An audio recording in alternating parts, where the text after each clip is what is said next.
আমার পার্শ্ববর্তী Hong Kong, Singapore, Taiwan, আমার চীনার মতো জায়গায় সাংহাই সিটির অবস্থা আপনারা সবাই জানেন, পৃথিবীর লাক্সারিয়াস সিটির মধ্যে এখন থার্ড একটা সিটি সেটা।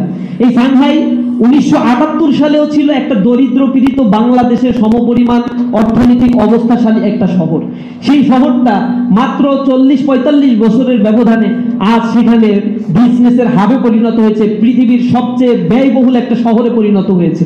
তারা এটা পরিণত করতে পেরেছিল তাদের ট্রান্সপারেন্সি এবং তাদের ভিতরে এই অনেস্টি, ইন্টিগ্রিটি, দেশপ্রেম, এই মানসিকতা থাকার কারণে। সুতরাং আমাদেরকে নিজেদের স্বজাতির জন্য, দেশের জন্য, দেশের উন্নতির জন্য নিজেদের সকল চিন্তা চেতনাকে একত্রিত করতে হবে, ঐক্যবদ্ধ থাকতে হবে, সমাজকে গড়ে তোলার জন্য চেষ্টা করতে হবে। এই দেশের উন্নতির ক্ষেত্রে আর কোনো কনস্পাইরেসি নয়, উন্নতির ক্ষেত্রে কাঁধে কাঁধ মিলিয়ে যদি আমরা কাজ করতে পারি, দেশটা ইনশাআল্লাহ সমৃদ্ধির চূড়ায় আরোহণ করবে। নবাব সিরাজউদ্দৌলাই তাদেরকে ক্ষমতায়ন করেছিল, তার আশেপাশে রেখেছিল। এই আশেপাশের মানুষগুলোই তার উপরে সবচেয়ে বেশি রুষ্ট হয়েছিল এবং তার সাথে খারাপ আচরণগুলো করেছিল। এখানে যারা ছিল, 1 নম্বর হচ্ছে মির্জাফর, তাকে বানানো হয়েছে সেনাপ্রধান। তাকে সেই পদ থেকে ষড়যন্ত্র করার দায়ে তার পদচ্যুত করার পরেও আবার 2 দিন পরে তাকে সেই পদে আবার শপথে বহাল করা হয়েছিল। মির্জাফরকে কোরআন ছুঁয়ে শপথ করানো হয়েছে। সে কোরআন ছুঁয়ে শপথ করছে, তার নবাবের প্রতি সে আনুগত্য পরায়ণ থাকবে, দেশের সার্বভৌমত্বের প্রতি সে আনুগত্য পরায়ণ থাকবে, কিন্তু এই বিশ্বাসঘাতক সেই কথাগুলো রাখে না। দিন শেষে সে বিশ্বাসঘাতকতা করেছে। 2 নম্বর ছিল হচ্ছে জগৎ শেঠ, যিনি ছিলেন একজন ধনী ব্যবসায়ী, বণিক এবং সাথে সাথে ব্যাংকার। এবং ব্রিটিশদের আগমনের পরে ফুলে ফেপে এই বণিক অনেক কোটি কোটি টাকার মালিক তিনি হয়ে গিয়েছিলেন। এরপরে ছিল হচ্ছে উর্মিসার, যিনিও একজন ইংরেজদের এজেন্ট ছিলেন এবং এজেন্ট হয়ে ব্যবসা বাণিজ্যের প্রসারের ক্ষেত্রে গুরুত্বপূর্ণ ভূমিকা রেখেছেন, অনেক টাকার মালিক হয়েছিলেন। রায়দুল্লভ, তিনি ছিলেন নবাবের সবচেয়ে ক্লোজ একজন কর্মচারী। রায়দুল্লভ অনেক যুদ্ধের কৌশলগুলো, তার কাছে যে চিঠিপত্রগুলো পলাশী যুদ্ধের সময় এসেছিল, সেই জিনিসগুলো গোপন করেছিল, নবাবের কাছে সেটা পৌঁছায় না, অথচ নবাব তাকে খুব বেশি বিশ্বাস করেছিল। এরপরে ছিল ঘসিটি বেগম, যার নাম মূলত মেহেরুন্নেসা বেগম। তিনি ক্ষমতার লোভে, যদিও তার কোনো সন্তান ছিল না, কিন্তু ওই মহিলার ক্ষমতা লিপ্সা পুরা সমাজ, মানে পুরা সিস্টেমগুলোকেই নষ্ট করে ফেলেছিল। সে নিজের সন্তান ছিল না, কিন্তু আরেকজনকে ক্ষমতায় এনে ক্ষমতার লোভ সামলাতে না পেরে আরেকজনকে সাপোর্ট দিয়ে, বিশেষ করে আপনারা জানেন শওকতজংকে তিনি অনেক বেশি সমীহ করতেন এবং সাপোর্ট দিতেন, যার ফলশ্রুতিতে নবাবের বিরুদ্ধে অস্ত্র ধারণ করার জন্য তাকে আমন্ত্রণ জানানো হয়েছিল। যদিও সিরাজউদ্দৌলা সেই দফায় শওকতজংকে হত্যা করেছিল এবং সেখানে সেই বিদ্রোহটা থামাতে পেরেছিল। বিনিময়ে পরবর্তীতে ঘসিটি বেগমকে আবার বন্দী করে রাখা হয়েছিল, কিন্তু বন্দিশালায় বসেও তিনি ষড়যন্ত্র অব্যাহত রেখেছিলেন। আর একজন ছিলেন রাজা রায়বল্লভ, যিনি, যাকে ঢাকার দেওয়ান করা হয়েছিল এবং নবাবের একজন প্রভাবশালী কর্মচারী ছিল। যখন নবাব বুঝতে পেরেছিল যে ইংরেজদের কনস্পাইরেসির সাথে রাজবল্লভ জড়িত রয়েছে, তখন তার হিসেব তলব করেছিল নবাব। এই হিসেব তলব করার পরে নবাবের হিসেব যাতে না দিতে হয়, এই জন্য তার সন্তান কৃষ্ণবল্লভের কাছে সকল সম্পত্তি সে দিয়ে এরপরে তাকে ইংরেজদের কাছে কলকাতায় পাঠিয়ে দিয়েছিল। কলকাতার আশ্রয়ে সে ছিল। নবাব সিরাজউদ্দৌলা যখন ইংরেজদের বলেছিল এই কৃষ্ণবল্লভকে তার কাছে ফেরত দিতে হবে, ইংরেজরা তখন দেয় নাই। এইটা ছিল একটা বড় সূত্রপাত, যেখানে নবাবের সাথে মূলত ইংরেজদের একটা বড় বিবাদ শুরু হয়, বা এটা স্টার্টিংটা হয়েছিল। দ্বিতীয় একটা বিষয় হলো, ইংরেজরা হিন্দু প্রধানদের মনোভাব বুঝতে পেরে তাদের স্বার্থ হাসিলের জন্য হিন্দুদের তারা পুরোপুরি ব্যবহার করেছিল। এই অঞ্চলে যখন বাণিজ্য করার জন্য অনুমতি লাভ করে ব্রিটিশদের অবস্থাটা কেমন ছিল, 1599 সালে যখন কয়েকজন ইংরেজ ব্যবসায়ী একসাথে হয়ে তারা ব্যবসা বাণিজ্য প্রসার করার জন্য চিন্তা করেছিল ভারতবর্ষে, তখন তাদের পুঁজি ছিল হচ্ছে 30,000 পাউন্ড, যেটা ইন্ডিয়ান হিসাব করলে তৎকালীন সময়ের মাত্র 25,000 রুপির সমপরিমাণ সম্পদ ছিল তাদের কাছে। এই অল্প টাকা নিয়ে পরের বছর রানীর কাছে তারা দ্বারস্থ হলো। রানী তাদেরকে অনুমতি দিল যে ভারতবর্ষে বাণিজ্য করার জন্য। তখন 1612 সালে এসে তৎকালীন সময়ের তারা সম্রাট জাহাঙ্গীরের কাছ থেকে বাণিজ্য করার অনুমতি লাভ করে। সমুদ্রপথে তারা প্রথম এসে সমুদ্র বন্দর সুরাটে তারা অবস্থান করে এবং সেখানে তারা প্রথম বাণিজ্য কুটির স্থাপন করে। সুরাটে তখন আরো অনেক ভারতীয় বণিক যারা ছিল, তাদের সম্পদের পরিমাণ এত ছিল যে এই ইংরেজ বণিকদের কাছে যে 25,000 রুপি যে ছিল তার চাইতে কয়েক লক্ষ গুণ বেশি সম্পদের মালিক ছিল তৎকালীন সময়ের ভারতীয় যারা স্থানীয় বণিক যারা ছিল তারা। কিন্তু এই অল্প পুঁজি নিয়ে এসে ধীরে ধীরে কনস্পাইরেসি তারা করলো। সুরাটে তারা ঘাঁটি স্থাপন করার পরে প্রথম তারা যে কয়েকজন কর্মচারী নিয়োগ দিয়েছিল সেই কর্মচারীর অধিকাংশই প্রায় সবাইকেই নিয়োগ দিয়েছিল হিন্দু, এবং তারা মনে করেছিল যে এই অঞ্চল মুসলমানরা শাসন করছে, সুতরাং হিন্দুদেরকে তাদের এগেইনস্টে যদি দাঁড় করানো যায় কনস্পাইরেসি থিওরির আন্ডারে, তাদেরকে যদি বোঝানো যায় যে তোমরা সাপ্রেসড হচ্ছ, সুতরাং মুসলমানদের বিরুদ্ধে অবস্থান নিতে হবে, এই পরশক্তিটাকে তারা কাজে লাগাতে চেষ্টা করেছিল এবং তাদের ব্যবসা বাণিজ্য সকল ক্ষেত্রেই হিন্দুদেরকে প্রেফারেন্স দিত এবং মুসলমানদের এগেইনস্টে তাদের একটা বিক্ষুব্ধ মানসিকতা তৈরি করতে সক্ষম হয়েছিল। এটা ছিল তাদের একটা বড় ধরনের কনস্পাইরেসি।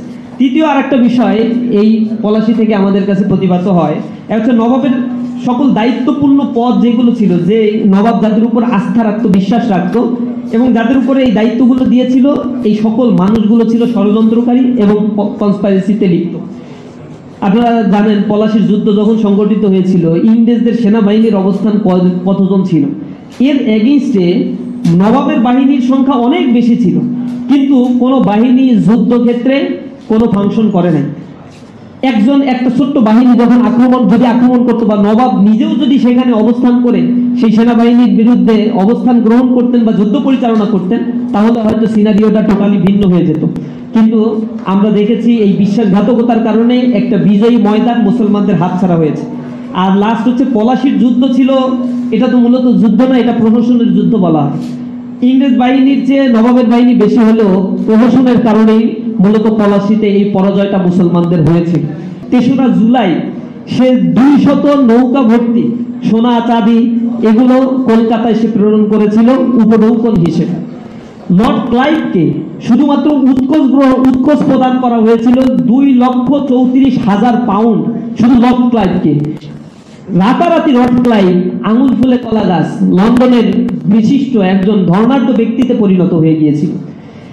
10 বছরের মাত্র 1757 সাল থেকে 1766 সাল, এই 10 বছরে শুধু উৎকোচ প্রদান করা হয়েছে মুর্শিদাবাদ থেকে, বঙ্গ, বাংলা, বিহার আর উড়িষ্যার যে সঞ্চিত সম্পদ ছিল সেইখান থেকে উৎকোচ প্রদান করা হয়েছিল 60 লক্ষ পাউন্ডের সমমূল্যের সম্পদ তাদেরকে প্রদান করা হয়েছিল। এটা আশ্চর্যজনক একটা বিষয়। শুধুমাত্র তাই না, 1 বছরে বার্ষিক যে কর ইংরেজরা আদায় করেছিল তার পরিমাণ কয়েক গুণ বৃদ্ধি পেয়ে 2,20,00,000 পাউন্ড প্রতি বছর তারা কর আদায় করত মুসলমানদের কাছ থেকে বা এইখানের জমিদারদের কাছ থেকে।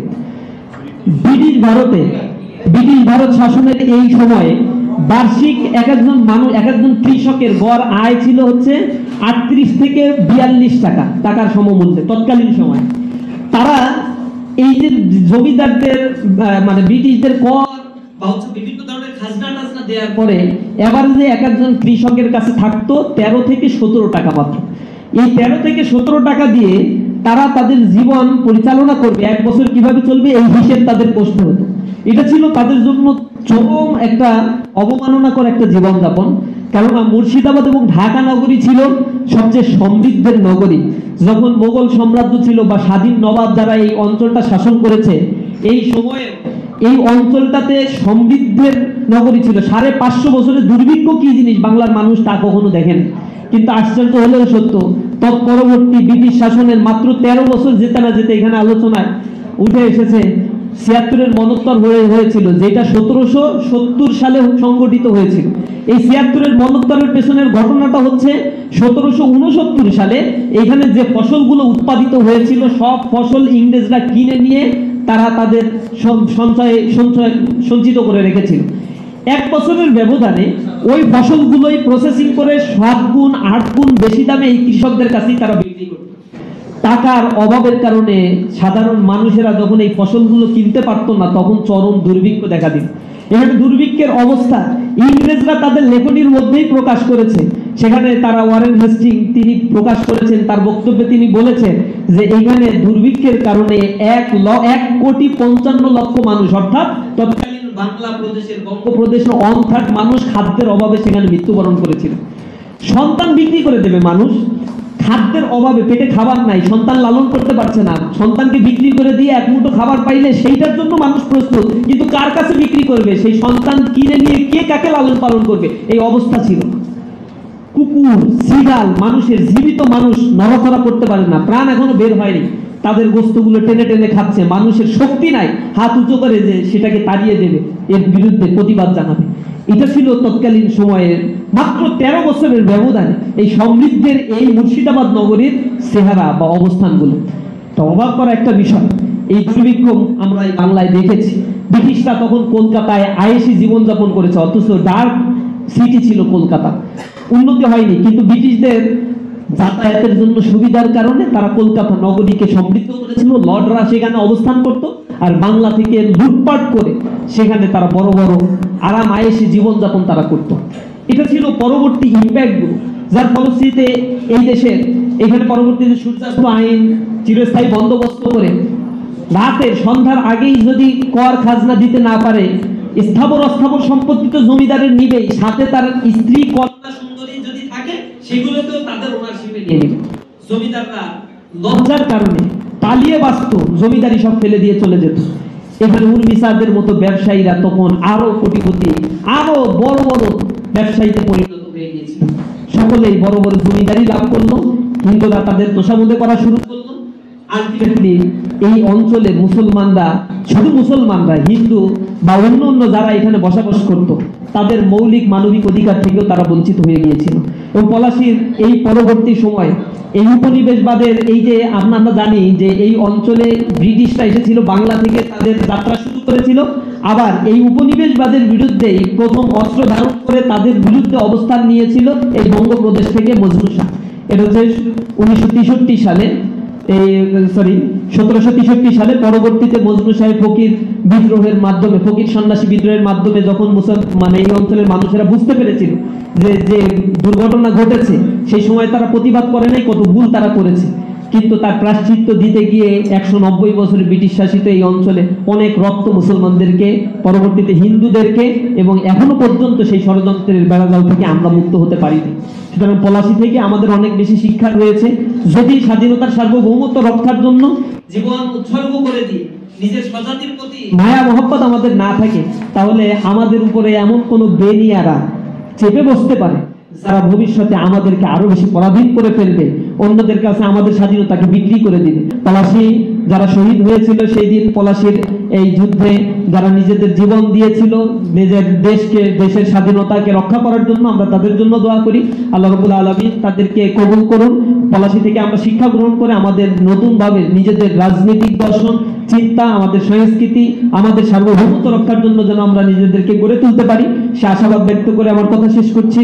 আসসালামু আলাইকুম ওয়া রাহমাতুল্লাহি ওয়া বারাকাতুহু।